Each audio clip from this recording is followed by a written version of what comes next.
Despite selling its downstream operations as far back as 2015, former Vice President Atiku Abubakar yesterday accused President Bola Tinubu of mortgaging the oil industry to his family and associates, citing the alleged control of OVH, an oil industry operator by Oando Plc, owned by Wale Tinubu.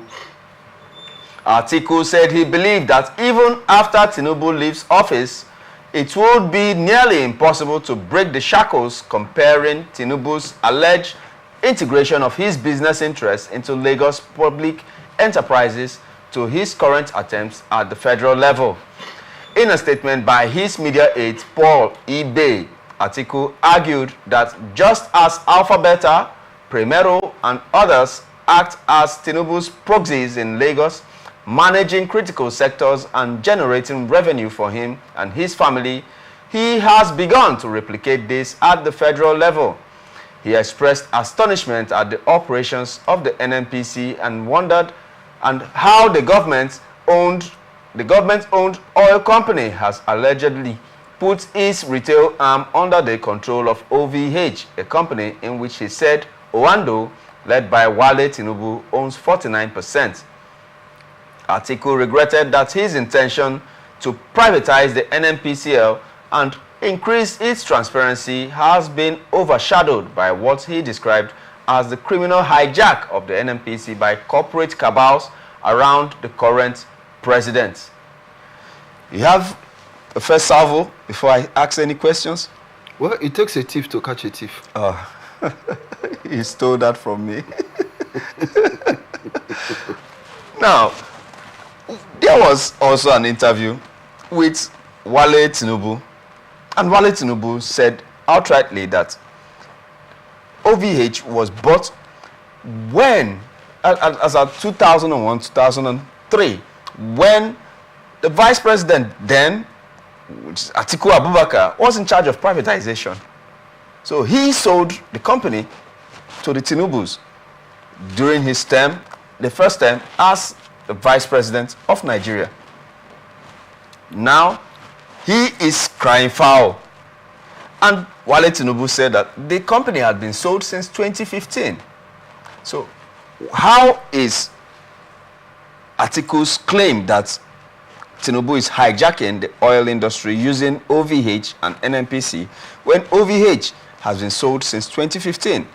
Is he trying to cry wolf? Is he trying to say something other than what we are hearing? This oil matter in Nigeria is something that we start discussing. It's a discourse for one full day. Once it's a discourse for the rot that is going on in the oil industry. It's only God that will deliver Nigeria from that rot. It has been highly criminalized. It has been bastardized to an extent that it has become pitiable, laughable, and despicable. What Atiku is saying is not far from the truth, even if he's saying it from the biased point of view. But truth be told, no matter where it's coming from, what is happening in the oil industry or in the oil and gas sector is something that if we're not careful, in the next 16 years, we won't recover from it. You can't mortgage the corporate future of an entire nation into a microscopic view. And it's not the idea, it's not the dream of the founding father of Nigeria or the modern day Nigeria. They wanted a free and egalitarian society where things will go on the way they are planned, where the son of a nobody will become somebody without knowing anybody. But today, the reverse is the case. So much rot going on in the oil sector. And it's pitiable, it's laughable, and it's something that calls for urgent actions to be taken. Like what kind of actions can you suggest? At this point, I think it needs a complete overhauling and rejigging, because so many things have gone wrong. So many things. And they say when the foundation is faulty, there's nothing the righteous can do. So they already laid a very wrong foundation, and the result now is becoming very devastating. And look at the situation in this country. We have 4 refineries, major refineries. None of them has been able to produce up to maximum capacity. Yet, we import fuel, we import natural gas every day. Do you think that is where the problem is? The importers of petrol might not want the refineries to work, might not want crude to be sold to Dangote refineries and other artisanal refineries and other refiners of oil in Nigeria in order to make sure that they can always import. Do you think that the cabal that are in charge of importing petrol would not want us to be able to refine petrol here?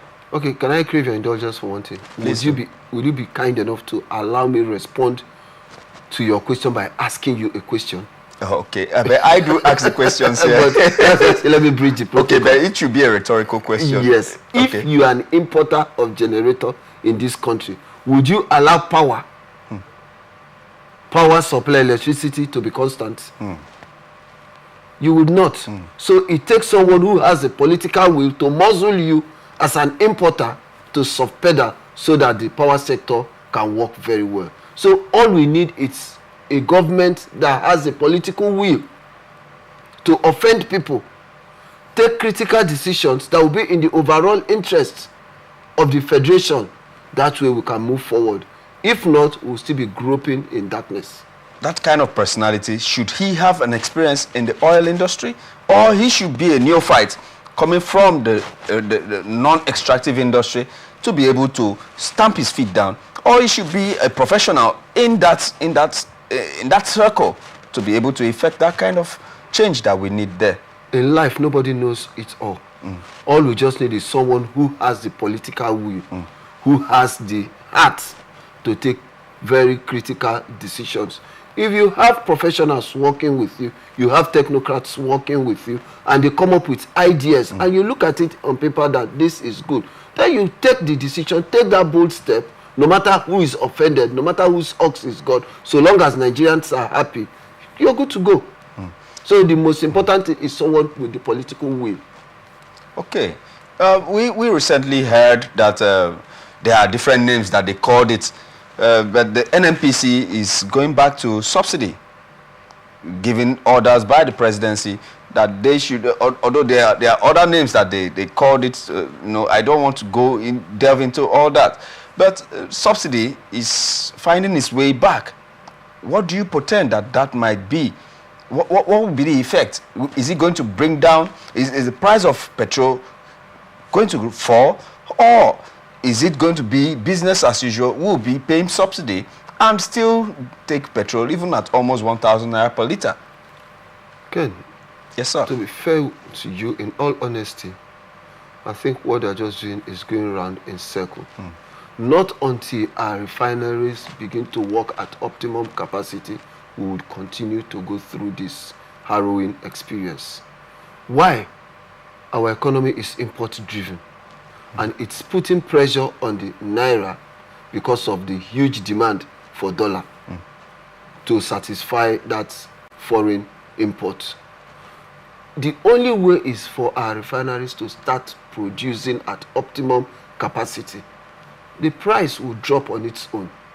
Because whether I like it or not, the market forces of demand and supply will definitely crash the price, and not even government policies.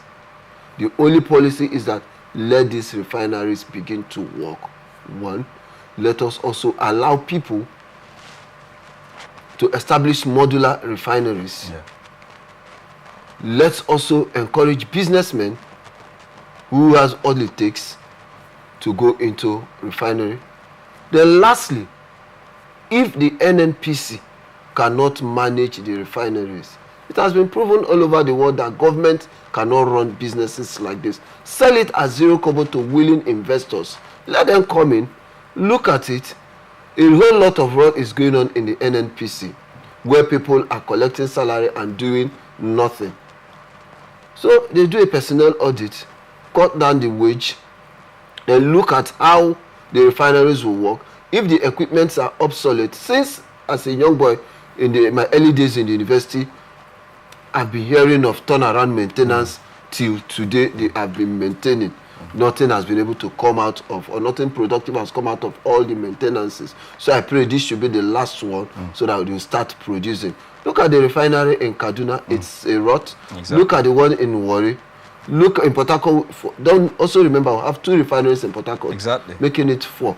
But the truth is that they must allow people to establish refineries. Let's have a level playing field. See what happened in the communication industry. In the late 90s, it was exclusively reserved for the rich. But today, so many players, they've come into the communication, and if you want to have up to 8 lines, you can have it at reduced price. Exactly. Call rates reduced, SMS rates reduced, even the internet fast, it's also gone down. See so many people now using and having access to the internet because the price has gone down. So if they allow major players with the right business mentality come into the oil and gas industry, have set up refineries and all that, the prices will definitely drop on its own, and not everyday subsidy. They still want to, so that, you know, this whole rot scam going on. Like I said before, subsidy has always been a scam in this country, where they use to rip us up of our commonwealth and our collective patrimony. Very true. Very true. Now, the last protest that took place, everything that everybody was going for and asking for was the return of subsidy. Return of subsidy. And now there's a return of subsidy. Do you think that it should continue? How long should the subsidy continue? Subsidy, for me, it's a necessary evil. Why I say it's a necessary evil is that, one, is something that you can avoid. And the only way to avoid it is a hard way. Let our refineries work, produce up to optimum. The prices will drop instead of funding imports at an exorbitant rate, still to satisfy those same cabal that has monopolized the oil and gas, or especially the petroleum aspect of this country. So for me, Albert Einstein says madness is doing the same thing the same way and expecting a different result.